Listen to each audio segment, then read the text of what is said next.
Guys, काफ़ी सारे student ये कहते हैं कि मैम हमारे पास कोई पार्टनर नहीं है जिसके साथ हम इंग्लिश में बात कर सके। कोई बात नहीं गाइस, अगर आपके पास कोई इंग्लिश में बोलने वाला नहीं है तो आप खुद से बातें कर सकते हैं। ये सबसे बेस्ट तरीका है अपनी इंग्लिश को इम्प्रूव करने का। खुद से इंग्लिश में बातें करें, अपनी वॉइस रिकॉर्डेड करें ताकि आपको पब्लिक प्लेस में इंग्लिश बोलने का कॉन्फिडेंस आए। और गाइस, इस वीडियो में हम सीखने वाले इंट्रोगेटिव सेंटेंस, किसी से भी क्वेश्चन कैसे करें। जैसे आप किसी से क्वेश्चन करते हो तो आपके हिंदी वाले सेंटेंस में ऐसे सेंटेंस आता है ना, करता है, करता हूँ या करते हो, ऐसे वाले सेंटेंस आते हैं ना जिसके स्टार्टिंग में आपको क्या लगाना होता है और लास्ट में ता है, ती है, ते हूँ। ये हमारा प्रेजेंट सिंपल का सेंटेंस होता है, ये तो आपको पता है। तो हम ऐसे सेंटेंस बोलते हैं ना, क्या वह इंग्लिश बोलता है, क्या वह पढ़ाई करता है, क्या आप मेरे घर आते हो, क्या आप उससे बात करते हो, क्या राम खेलने जाता है। तो लास्ट में ता है, ती हूँ, ते हो वाले सेंटेंस आते हैं तो उसमें हमें डू या डज का यूज करना होता है स्टार्टिंग में। जैसे कि अगर हम बोले क्या आप इंग्लिश बोलते हैं, क्या आप इंग्लिश बोलते हैं, डू यू स्पीक इंग्लिश, क्या आप इंग्लिश बोलते, तो आपके लिए हम यू का यूज करेंगे और यू के साथ हमेशा डू का यूज होता है, ये आप याद रखिएगा। तो यू के साथ डू का यूज होता है, इसलिए हम डू का स्टार्टिंग में यूज किए। Do you speak English, verb का फर्स्ट फॉर्म हम यहाँ पर लगाएंगे। Do you speak English, do you speak English. सबसे पहले हम डू का यूज किए, देन सब्जेक्ट, देन वर्ब का first form and the last object. क्या आप पढ़ाई करते हो, डू यू स्टडी, क्या वह पढ़ाई करता है। हम यहाँ क्या बोल रहे हैं, हम यहाँ पर वह की बात कर रहे हैं ना, वह के लिए क्या यूज होता है, ही यूज होता है। और ही हमारा क्या है, थर्ड पर्सन सिंगुलर है और थर्ड पर्सन सिंगुलर के साथ हमेशा डज का यूज होता है, डू का यूज नहीं होता है। तो जब भी आप थर्ड पर्सन सिंगुलर यानी कि ही, सी, इट या फिर किसी का भी नाम हो तो वहां पे आपको डज का यूज करना है। तो हम बोलेंगे डज ही स्टडी, क्या वह पढ़ाई करता है, डज ही स्टडी। अगर हम यहीं पर फीमेल की बात करते कि क्या वह पढ़ाई करती है तो हम बोलते डज सी स्टडी, बस ही की जगह आपको सी यूज करना है, डज सी स्टडी। क्या आप टीवी देखते हो, डू यू वॉच टीवी, क्या आप स्कूल जाते हो, do you go to school. इस तरह से हम अपनी सेंटेंसेस को बनाएंगे। मैं आपको ज्यादा सेंटेंसेस इसलिए दे रही हूँ ताकि आपकी भी प्रैक्टिस होते जाए। तो मैं जो हिंदी वाले सेंटेंस बोल रही हूँ उसे आप ध्यान से सुनिए, उसके बाद इंग्लिश आप खुद से मन में रिपीट कीजिए। क्या वह यहाँ आता है, डज ही कम हियर, वह की बात कर रहे हैं ना इसलिए ही का यूज किया और ही के साथ डज का यूज किए। क्या वह यहाँ आता है, डज ही कम हियर। क्या आपके पापा मार्केट जाते हैं, does your father go to market. सबकी आइडेंटिफिकेशन सेम है, करता है, करती है, लाइक दिस। जैसे कि क्या वह, डज ही, क्या वह, अगर फीमेल की बात करें क्या वह के लिए तो डज सी, क्या आप, डू यू, क्या वे, डू दे, क्या तुम, डू यू, क्या राम, डज राम। इस तरह से आप अपने सेंटेंसेस को बना सकते हैं। तो जब भी आपके हिंदी वाले सेंटेंस के स्टार्टिंग में क्या आए और लास्ट में ता है, ती है वाले सेंटेंसेस आए तो उसमें आपको डू या डज का यूज करना है। अगर आपकी थर्ड पर्सन सिंगुलर रहे तो वहाँ पे डज का यूज करना है, अगर अदर सब्जेक्ट रहा तो वहाँ पर डू का यूज करना है और इसी स्ट्रक्चर को फॉलो करते हुए अपने क्वेश्चन को कंप्लीट करना है। तो अब आप इस तरह के क्वेश्चन आसानी से पूछ सकते हैं। गाइस, पहले मैं आपको प्रेजेंट सिंपल, पास्ट सिंपल और फ्यूचर सिंपल के सेंटेंसेस कैसे बनाए जाते हैं वो मैं सिखा दूंगी। देन प्रैक्टिस के लिए मैं आपको कुछ क्वेश्चन दूंगी, उसे आपको सॉल्व करना होगा। तो नेक्स्ट हम प्रेजेंट सिंपल की तो बात कर लिए, नेक्स्ट हमारा है पास्ट सिंपल का sentence. Did plus subject then verb का first form and the last object. जब आपके हिंदी वाले सेंटेंस में किया, आया, गया, खाया, पिया ऐसे वाले सेंटेंस आते हैं ना, जिसके स्टार्टिंग में क्या रहेगा और एंड में किया, गया, लिया, खाया, पिया ऐसे वाले सेंटेंस आएगा, आ, ई वाले सेंटेंसेस आएंगे तो उसमें हम डिड का यूज करेंगे स्टार्टिंग में। पास्ट वाले सेंटेंस बोल रहे कि जैसे क्या आपने इंग्लिश सीखी, क्या आपने खाना खाया, क्या उसने पढ़ाई की, क्या आप मार्केट गए, तो ऐसे वाले सेंटेंस में आपको डिड का यूज स्टार्टिंग में करना है। जैसे क्या आपने इंग्लिश सीखी, डिड यू लर्न इंग्लिश, क्या आपने इंग्लिश सीखी। मैं बोल रही हूँ क्या आपने इंग्लिश सीखी, तो क्या के लिए हम डिड का यूज करेंगे। और आप हमेशा याद रखिएगा डिड का यूज आप सभी सब्जेक्ट के साथ कर सकते हैं, चाहे वो थर्ड पर्सन सिंगुलर हो या अदर कोई सा भी सब्जेक्ट हो, सभी के साथ आपको डिड का यूज करना है। तो हम बोलेंगे क्या, डिड, आपने, यू, लर्न, वर्ब का फर्स्ट फॉर्म, सीखने का first form, learn English, object हमारा हो गया English. Did you learn English, क्या आपने इंग्लिश सीखी, क्या आपने पढ़ाई की, डिड यू स्टडी, क्या आप वहां गए, डिड यू गो देयर, क्या आपने उसकी मदद की, डिड यू हेल्प हिम, क्या उसने आपकी हेल्प की? Did he help him? हम यहाँ क्या बोल रहे, क्या उसने आपकी हेल्प की? तो उसने के लिए हम ही का यूज करेंगे, बोलेंगे डिड ही हेल्प यू? क्या आपकी मम्मी ने आपको डांटा? Did your mother scold you? Did your mother scold you? क्या आपकी मम्मी ने आपको डांटा?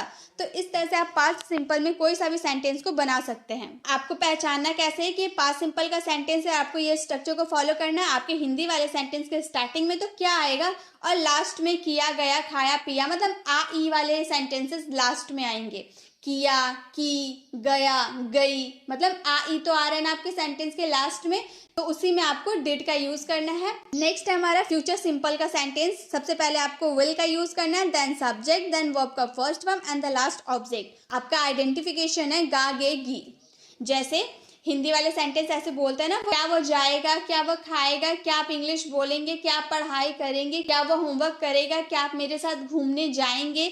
आप क्वेश्चन करें और आपके हिंदी वाले सेंटेंस के लास्ट में गा, गे, गी आ रहा है, मतलब वो फ्यूचर सिंपल का सेंटेंस है। उसमें आपको सबसे पहले विल का यूज करना है, देन सब्जेक्ट का यूज करना है, वर्ब की first form and the last object. आप प्रेजेंट सिंपल, पास्ट सिंपल या फ्यूचर सिंपल किसी का भी यूज करें क्वेश्चन पूछने में, आपको वर्ब का फर्स्ट फॉर्म ही सब में लगाना होगा, ये आपको याद रखनी है। तो जैसे हम बोले क्या आप इंग्लिश बोलेंगे, विल यू स्पीक इंग्लिश, और विल का यूज आप सभी सब्जेक्ट के साथ कर सकते हैं। क्या आप इंग्लिश बोलेंगे, विल यू स्पीक इंग्लिश, बोलने के लिए सबसे पहले will you speak English, will you speak English, क्या आप इंग्लिश बोलेंगे। क्या आप यहाँ आएंगे, will you come here, will you come here, क्या आप यहाँ आएंगे। क्या आप पढ़ाई करोगे, विल यू स्टडी, मम्मी ने मुझसे पूछा क्या आप पढ़ाई करोगे या फिर क्या तुम पढ़ाई करोगे, तो विल यू स्टडी। क्या वह मार्केट जाएगा, will he go to market. आप यहाँ पे पॉसिबिलिटी की बात ना करें, या सेंटेंस में अगर हम पॉसिबिलिटी शो करते विल का यूज ना करके हम वुड का यूज करते, लेकिन हम यहाँ फ्यूचर की बात करें, पॉसिबिलिटी अपने सेंटेंस में शो नहीं कर रहे। हम बोल रहे क्या वह मार्केट जाएगा, आने वाले समय में क्या वह मार्केट जाएगा, तो हम बोलेंगे will he go to market. क्या तुम उसकी मदद करोगे, विल यू हेल्प हिम, क्या तुम उसकी मदद करोगे आने वाले समय में, क्या तुम उसकी मदद करोगे, विल यू हेल्प हिम। क्या आप मेरे साथ प्रैक्टिस करोगे, will you practice with me, will you practice with me, मतलब आने वाले समय में क्या आप मेरे साथ प्रैक्टिस करोगे, will you practice with me. तो इस तरह से आप किसी से भी क्वेश्चन कर सकते हैं। अब हम लोगों ने प्रेजेंट सिंपल, पास्ट सिंपल और फ्यूचर सिंपल की बात कर ली, कैसे सवाल करेंगे वो भी हमें समझ में आ गया। चलिए अब कुछ सेंटेंस आप लोगों के लिए प्रैक्टिस के लिए है। क्या आप उसके घर जाते हो, क्या वह तुमको कॉल करती है, क्या मैं स्कूल जाता था, क्या रोहन प्रैक्टिस करता था, क्या वह दिल्ली जाएगा, क्या आप मेरे साथ मार्केट जाएंगे। गाइज इन सब का आंसर आपको देना है कमेंट बॉक्स में। इसमें क्या यूज होगा, यहाँ पे 2 सेंटेंस हमारा प्रेजेंट सिंपल है, 2 सेंटेंस पास्ट सिंपल है और 2 सेंटेंस फ्यूचर सिंपल है। आप वही स्ट्रक्चर, जो मैंने स्ट्रक्चर आपको बताया, सेम वही स्ट्रक्चर को फॉलो करते हुए सेंटेंसेस को कंप्लीट करना है और इसका आंसर आपको कमेंट बॉक्स में करना है, ताकि आपकी जो आपने अभी क्या सीखा क्या नहीं सीखा वो आपको समझ में आ जाए। गाइज अगर आपको वीडियो जरा सा भी अच्छा लग रहा है तो प्लीज वीडियो को लाइक करें, क्योंकि आप लोगों के लाइक से हमें मोटिवेशन मिलती है ऐसी वीडियोस लाने की। नेक्स्ट हमारा है is am are plus subject plus verb में आईएनजी ऑब्जेक्ट। रहा है, रहा हूँ, ये समझ में आ गया ना, हमारा प्रेजेंट कॉन्टिन्यूअस टेंस है। जब आपके हिंदी वाले सेंटेंस स्टार्टिंग में क्या और लास्ट में रहा है, रहा हूँ वाले सेंटेंस आएंगे। जैसे क्या वो पढ़ाई कर रहा है, क्या वो गाना गा रहा है, क्या वो डांस कर रहा है, क्या वो मम्मी खाना बना रही है, क्या आप मेरे साथ प्रैक्टिस कर रहे हैं। तो ऐसे वाले सेंटेंस जो लास्ट स्टार्टिंग में तो आपके क्या आएंगे, क्वेश्चन पूछना है तो क्या तो आएंगे ही, और लास्ट में आपका रहा है, रही हूँ, मतलब कंटिन्यू कोई काम चल रहा है। तो वैसे वाले सेंटेंस में आपको is am are plus subject plus verb में ING and the last object आपको यूज करना है। जैसे अगर मैं बोलूं क्या आप मेरे साथ प्रैक्टिस कर रहे हैं, मैं आपसे क्वेश्चन कर रही हूँ क्या आप मेरे साथ प्रैक्टिस कर रहे हैं, are you practising with me. Are पहले हम यहाँ पर यू हमारा सब्जेक्ट है, सब्जेक्ट के अकॉर्डिंग हम लोगों ने आर का यूज किया। आर यू प्रैक्टिसिंग, प्रैक्टिस में आईएनजी लगा दिए तो practising with me, object with me. Are you practising with me, क्या आप मेरे साथ प्रैक्टिस कर रहे हैं। क्या वह पढ़ाई कर रही है, इज सी स्टडिंग, वह के लिए सी यूज किए, सी के साथ इज लगता है। देखिए अब इज एम आर किसके साथ लगता है वो भी मैं बता देती हूँ। एम लगता है सिर्फ और सिर्फ आई के साथ, ये याद रखिएगा, आई के साथ ही एम लगता है। इज लगता है थर्ड पर्सन सिंगुलर के साथ, ही सी इट या फिर किसी भी पर्सन का नाम, चाहे राम, गीता, सीता, मीता, जो भी हो, जो भी पर्सन का नाम हो उसके साथ आपको इज लगाना है। और आर जो बच गया सब्जेक्ट, यू, वी, दे या फिर 2 या 3 पर्सन का नाम, एक साथ अगर आपके एक सेंटेंस में 2 या 3 पर्सन का नाम आए तो आपको आर का यूज करना है। ठीक है, तो यहाँ पे हम बोल रहे थे क्या वह पढ़ाई कर रही है, एक लड़की की बात कर रहे हैं तो हम बोलेंगे इज सी स्टडिंग। यहाँ पर क्या पढ़ाई कर रही है ऑब्जेक्ट हमारा नहीं था, सिर्फ इतना था कि क्या वह पढ़ाई कर रही है, इज सी स्टडिंग। क्या आप टीवी देख रहे हैं, आर यू वॉचिंग टीवी। क्या आप टीवी देख रहे हैं, आर यू वॉचिंग टीवी। क्या वह लिख रहा है, यहाँ पर किसी लड़का का बात किया जा रहा है, क्या वह लिख रहा है, इज ही राइटिंग। क्या वह लिख रहा है, इज ही राइटिंग। तो हमारे सेंटेंस में क्या आप आएगा तो हम बोलेंगे आर यू। क्या वह, इज ही। अगर किसी मेल की बात करेंगे तो बोलेंगे इज ही। अगर फीमेल की बात करेंगे कि क्या वह तो बोलेंगे इज सी। क्या मैं, एम आई। जैसे मैं बोलूँ क्या मैं पढ़ा रही हूँ तो मैं बोलूंगी एम आई टीचिंग, क्योंकि आई के साथ हमेशा एम लगता है तो बोलूंगी एम आई टीचिंग। क्या मैं पढ़ा रही हूँ। क्या वह बोल रही है, इज सी स्पीकिंग।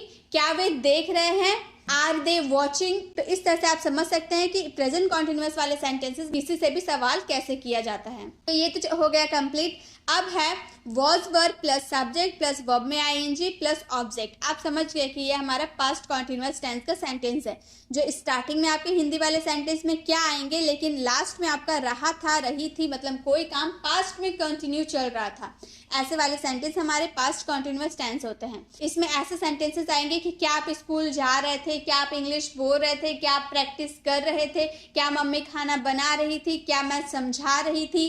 तो ऐसे वाले सेंटेंस आएंगे जिसके लास्ट में रहा था, रही थी और स्टार्टिंग में क्या आएगा, तो उसमें हमें वॉज वर्ब का यूज करना है। वॉज का यूज करना है third person singular. Third person singular क्या होता है मैंने इतना बार आपको बताया, आपको समझ में आ गया होगा। ही, सी, इट या किसी एक पर्सन का नाम, उसमें हम वॉज का यूज करेंगे और बाकी सबके साथ हम वर का यूज करेंगे। ठीक है, क्या आप स्कूल जा रहे थे, were you going to school. आपके लिए हम क्या यूज करेंगे, यू का यूज करेंगे और यू के साथ वर का यूज होता है। Were you going to school, क्या आप स्कूल जा रहे थे। क्या वह स्कूल जा रहे थे, अब यहाँ पर वह का बात कर दिए, वह यानी कि किसी मेल का बात कर रहे हैं तो उसके लिए हम वॉज का यूज करेंगे, क्योंकि ही हम यूज कर किसी मेल के लिए ही का यूज करते हैं और ही हमारा थर्ड पर्सन सिंगुलर होता है, इसीलिए हम बोलेंगे was he going to school. Was he going to school, क्या वह स्कूल जा रहा था। क्या वह लिख रहा था, वॉज सी राइटिंग। क्या आपके फ्रेंड क्रिकेट खेल रहे थे। क्या आपके फ्रेंड्स क्रिकेट खेल रहे थे। हम यहाँ फ्रेंड्स की बात कर रहे हैं, यानी कि बहुत सारे फ्रेंड्स है, 3-4 फ्रेंड्स है। तो मैंने आपको क्या बताया, जब 2, 3 या 4 पर्सन रहेंगे तो उसमें आपको वर का यूज करना है, वॉज का यूज नहीं करना है। तो हम बोलेंगे were your friends playing cricket. Were your friends playing cricket, क्या आपके फ्रेंड्स, मित्र, जो भी आपके दोस्त है, क्रिकेट खेल रहे थे। क्या मैं समझा रही थी, तो मैं के लिए आई का यूज करेंगे और आई के साथ हमें वॉज का यूज करना होता है, ना कि वर का। आप आई के साथ वर का यूज नहीं कर सकते, वॉज का ही यूज करना होगा। तो क्या मैं समझा रही थी, वॉज आई एक्सप्लेनिंग। एक्सप्लेन में आईएनजी यूज कर दे तो एक्सप्लेनिंग हो गया। वॉज आई एक्सप्लेनिंग, क्या मैं समझा रही थी। क्या आप मेरी वीडियोज देख रहे थे, were you watching my videos. Were you watching my videos. तो इस तरह से आप पास्ट कॉन्टिन्यूअस में कोई भी सेंटेंस को बना सकते हैं। क्या वह, वॉज ही, क्या मैं, वॉज आई, क्या तुम, वर यू। इस तरह से आप अपने सेंटेंसेस को बना सकते हैं। अब हमारा रहा होगा, रही होगी, ये हमारे फ्यूचर कॉन्टिन्यूअस का सेंटेंस है, जिसके स्टार्टिंग में आपको विल का यूज करना है, क्योंकि आप किसी से क्वेश्चन कर रहे हो, इसलिए विल का यूज स्टार्टिंग में करेंगे। Then subject, then be, verb में ING and the last object. इसमें ऐसे सेंटेंसेस आते हैं, क्या वह लिख रहा होगा, क्या वह पढ़ रही होगी, क्या वह देख रही होगी, क्या वह गाना गा रही होगी। ऐसे वाले सेंटेंस फ्यूचर में, क्या वो कोई काम कंटिन्यू कर रही होगी। तो ऐसे वाले सेंटेंसेस में आपको विल का यूज करना है स्टार्टिंग में, देन सब्जेक्ट, उसके बाद आप बी का यूज करें। अगर आप सिंपल सेंटेंस बनाएंगे, अफर्मेटिव सेंटेंस बनाएंगे, तो सब्जेक्ट के बाद आपको विल और बी को एक साथ लिखना होगा। लेकिन अगर आप इंट्रोगेटिव सेंटेंस बना रहे हैं तो विल का यूज स्टार्टिंग में, देन सब्जेक्ट, उसके बाद बी का यूज करना होगा। ठीक है, तो जैसे हम बोले क्या वह लिख रहा होगा, क्या वह लिख रहा होगा, will he be writing. Will he be writing, क्या वह लिख रहा होगा। क्या वह जा रही होगी, will she be going. Will she be going. तो यहाँ पे विल के साथ आप किसी भी सब्जेक्ट का यूज कर सकते हैं, कोई दिक्कत नहीं है। क्या वह हंस रहा होगा, आने वाले समय में क्या वह हंस रहा होगा, will he B laughing, will he B laughing. क्या वे कल इस समय टीवी देख रहे होंगे? Will they be watching TV this time tomorrow, will they be watching TV this time tomorrow. क्या कल वे इस समय टीवी देख रहे होंगे? तो इस तरह से आप फ्यूचर कॉन्टिन्यूअस में कोई भी सेंटेंसेस को बना सकते हैं। अब चलिए इन तीनों का क्या होमवर्क होगा वो भी हम देख लेते हैं। क्या मैं जा रहा हूँ? क्या सीता गाना गा रही है? क्या रोहन पढ़ाई कर रहा था? क्या आप समझ रहे थे? क्या वह पढ़ रहा होगा? क्या आप प्रैक्टिस कर रहे होंगे? इन सब का आंसर आपको कमेंट बॉक्स में करना है। आपको देखना है कि ये दो सेंटेंस हमारा प्रेजेंट कॉन्टिन्यूअस का है, ये दो सेंटेंस पास्ट कॉन्टिन्यूअस का, और ये हमारा फ्यूचर कॉन्टिन्यूअस का है। अब इसमें कौन से हेल्पिंग वर्ब लगेंगे, कैसे इसे फ्रेम करना है, स्ट्रक्चर को देखकर अपने सेंटेंसेस को फ्रेम करके इसका आंसर आपको कमेंट बॉक्स में करना है। अब है has, have plus subject plus verb में थर्ड फॉर्म लास्ट ऑब्जेक्ट। चुका है, लिया है। जब आपके हिंदी वाले सेंटेंस ऐसे होता है ना, क्या वह खा चुका है, क्या वह पी चुका है, क्या वह खा लिया है, क्या आप टीवी देख लिए हैं, ऐसे वाले सेंटेंस की स्टार्टिंग में आपको क्या आएगा और लास्ट में चुका है, लिया है, गया है, ऐसे वाले सेंटेंस मतलब कोई काम कंप्लीट हो चुका है। क्या आप इंग्लिश बोल चुके हो, क्या आप गाना गा चुके हो, क्या आप प्रैक्टिस कर चुके हो, क्या आप टीवी देख लिए हो, ऐसे वाले सेंटेंस के लिए हमें हैज हैव का यूज स्टार्टिंग में करना होगा, देन सब्जेक्ट का यूज करना होगा। इसमें हमेशा वर्ब का थर्ड फॉर्म लगता है, ये आपको याद रखनी है। क्या आप इंग्लिश बोल चुके हैं, मतलब इंग्लिश बोलने का काम आपका कंप्लीट हो चुका है? मैं आपसे क्वेश्चन पूछ रही हूँ, क्या आप इंग्लिश बोल चुके हो? Have you spoken English? Have you spoken English. अब हैज का यूज किस में होगा, हैव का यूज किस में होगा? थर्ड पर्सन सिंगुलर के साथ हैज का यूज होगा और द सब्जेक्ट के साथ हैव का यूज होगा। तो यहाँ पे हम आप का बात करें, आप हमारा यानी कि यू के साथ हमें हैव का यूज करना है, तो हम बोलेंगे have you spoken English. Speak का थर्ड फॉर्म स्पोकन हो गया। क्या आप गाना गा चुके हो? हैव यू संग अ सॉन्ग? हैव यू संग अ सॉन्ग। क्या आप गाना गा चुके हो? क्या आप लिख चुके हो? Have you written? Have you written. क्या आप लिख चुके हो? क्या वह प्रैक्टिस कर चुका है? वह बोल दिया ना, वह के लिए हमें ही का यूज करना है, तो बोलेंगे has he practised. Has he practice. क्या आप प्रैक्टिस कर चुके हो? क्या वह यहाँ आ चुकी है? यहाँ फीमेल की बात करें तो फीमेल के लिए हम सी का यूज करेंगे, बोलेंगे has she come here. Has she come here. क्या वह यहाँ आ चुकी है? तो प्रेजेंट सिंपल में जब आपके हिंदी वाले सेंटेंस में चुका है, लिया है आएगा और स्टार्टिंग में आप किसी से क्वेश्चन पूछ रहे हो तो उसमें हैज हैव का यूज आपको स्टार्टिंग में करना है, देन आपको सब्जेक्ट यूज करना है, देन आपको वर्ब का थर्ड फॉर्म यूज करना है एंड द लास्ट ऑब्जेक्ट अगर आपका ऑब्जेक्ट रहा तो इस तरह से आप अपने सेंटेंसेस को कंप्लीट कर सकते हो। नेक्स्ट हम बात करेंगे पास्ट परफेक्ट टेंस की, जिसमें आपको चुका था, लिया था वाले सेंटेंस आएंगे। क्या वह खा चुका था? क्या वह इंग्लिश बोल चुका था? क्या वह पढ़ने जा चुका था? क्या उसने होमवर्क कर लिया था? तो ऐसे वाले सेंटेंस में आपको हैड का यूज स्टार्टिंग में करना है, देन सब्जेक्ट का यूज करना है, देन वर्ब का third form and the last object. जैसे क्या आप इंग्लिश बोल चुके थे? क्या आप इंग्लिश बोल चुके थे? पास्ट में हम पूछ रहे, क्या आपके इंग्लिश बोलने का काम कंप्लीट हो चुका था? तो हम बोलेंगे हैड यू स्पोकन इंग्लिश। आप हैड का यूज सभी सब्जेक्ट के साथ कर सकते हैं। Had you spoken English. क्या आप इंग्लिश बोल चुके थे? क्या वो चला गया था? Had he gone. क्या वो चला गया था? Had he gone. क्या उसने पढ़ाई कर ली थी? Had he studied. Had he studied. क्या वह खाना खा लिया था? Had he eaten food. Had he eaten food. क्या उसने खाना खा लिया था? तो इस तरह से आप पास्ट परफेक्ट टेंस वाले सेंटेंसेस को बना सकते हो। जब आपके हिंदी वाले सेंटेंस की स्टार्टिंग में क्या आएगा और लास्ट में चुका था, लिया था, ली थी, दी थी, ऐसे वाले सेंटेंसेस आएंगे। ठीक है, अब हम बात करेंगे चुका होगा, लिया होगा। जैसे वह खा चुका होगा, वह लिख चुका होगा, वह पानी पी चुका होगा, वो उसने पढ़ाई कर लिया होगा, मतलब आने वाले समय में वो ये काम कर चुका होगा। क्या वो खाना खा चुका होगा? क्या वह लिख चुका होगा? क्या वह पानी पी चुका होगा? तो ऐसे वाले सेंटेंस में आपको विल का यूज आगे करना है, then subject, then have, then verb का third form and the last object. जब आप फ्यूचर परफेक्ट के अफर्मेटिव वाले सेंटेंस बनाते हो तो सबसे पहले आपको सब्जेक्ट यूज करना होता है, देन विल और हैव का यूज आपको एक साथ करना होता है। लेकिन यहाँ पे हम इंट्रोगेटिव सेंटेंस बना रहे, किसी से क्वेश्चन पूछ रहे, इसलिए विल का यूज स्टार्टिंग में करेंगे, देन सब्जेक्ट और देन हैव का यूज करेंगे। ठीक है, जैसे हम बोले क्या उसने खाना खा लिया होगा, आने वाले समय में क्या उसने खाना खा लिया होगा? Will he have eaten food. Will he have eaten food. क्या वह चला गया होगा? Will he have gone. Will he have gone. क्या उसने लेटर लिख लिया होगा? Will he have written a letter. Will he have written a letter? क्या वह क्रिकेट खेल चुका होगा? Will he have played cricket? Will he have played cricket? तो जब आपके हिंदी वाले सेंटेंस के लास्ट में चुका होगा, लिया होगा, गया होगा वाले सेंटेंस आएंगे और स्टार्टिंग में क्या आ रहा है, इंट्रोगेटिव सेंटेंस है, तो आपको will का यूज स्टार्टिंग में करना है, then subject, then have, then verb का third form and the last object, फिर आपका सेंटेंस हो जाएगा कंप्लीट। ठीक है, लास्ट हम लोग का बचा से रहा है, मतलब ये हमारा प्रेजेंट परफेक्ट कॉन्टिन्यूअस का सेंटेंस हो गया।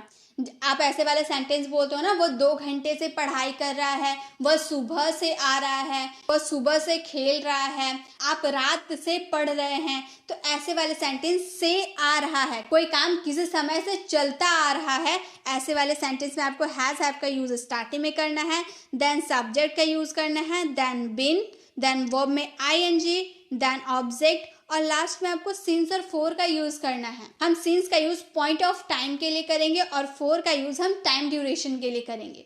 कैसे करेंगे चलिए मैं आपको बताती हूँ। जैसे अगर हम बोले क्या मैं सुबह से खेल रहा हूँ, क्या मैं सुबह से खेल रहा हूँ, सुबह से कोई काम चल रहा है, तो मैं बोलूंगी सबसे पहले मैं के लिए आई होता है ना, तो आई के साथ हैव का यूज करेंगे, हैव आई बीन, वर्ब में आईएनजी, खेलने के लिए प्ले में आईएनजी लगा देंगे तो प्लेइंग, उसके बाद सिंस, क्यों, सुबह से, हमें पता है ना पॉइंट ऑफ टाइम, हमें पता है मैं कब से खेल रही हूँ, सुबह से, टाइम हमें पता है कि कौन सा टाइम है, सुबह से टाइम है, तो हम उसमें पॉइंट ऑफ टाइम के लिए हम सिंस का यूज करेंगे, since morning, have I been playing since morning, क्या मैं सुबह से खेल रहा हूँ।